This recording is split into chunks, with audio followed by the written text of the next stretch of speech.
Gagala na naman! Yes! Dahil bored na bored tayo, naghanap kami ng lugar na pwedeng mapagrelaksan at ang hanap namin ngayon ay Korean Spa dahil mahilig kayo manood ng mga Korean novela sa Netflix at ito yung balak namin puntahan ngayon, ang Korean Spa. Kaya naman napadayo kami dito sa Remedios Street, Malate, Manila para dayuin ang isa sa pinakamagandang Korean Spa, ang Jinjibang Hotel and Spa. Dito daw sa Korean Spa na ito, marami silang ino-offer na activities. So tignan natin kung ano-ano ang mga ito. Dahil nga nasa Korean Spa ka, bibigyan ka nila ng damit, pamalit para huwag mukha kang Korean. Gagamitin mo itong pamalit after mo ma-experience sa kanilang sauna at bath. Kung ikaw ay mahilig magsugal, meron silang arcade gambling games dito na kung saan totoong pera ang iyong ipupusta at totoong pera din ang iyong mapapanalunan. Kung gusto mo naman bumalik sa pagkabata like ng arcade games, ito na yung para sa iyo kasi malalaro mo lahat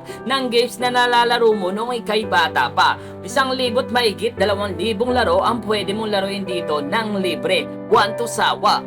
Meron silang claw machine na kung saan bibigyan kanila ng 2 free token para masubukan ang kanilang claw machine.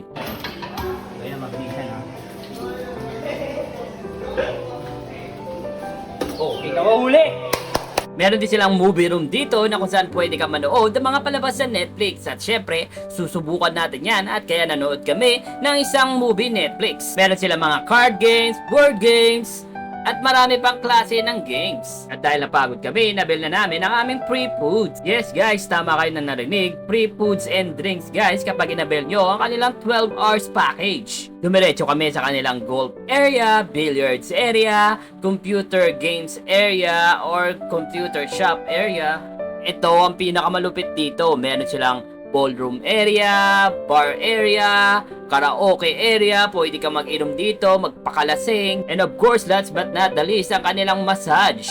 So, kasama to sa package na inabil namin. So, after neto, diretso na kami matulog sa kanilang sleeping room na mala Korean vibes ang dating. Kung magkano, narito ang rate ng kanilang package. Meron silang package hanggang December nga guys. Pero for more information, you can visit their official Facebook account for more information. Ano, hanggang nood na lang ba kayo?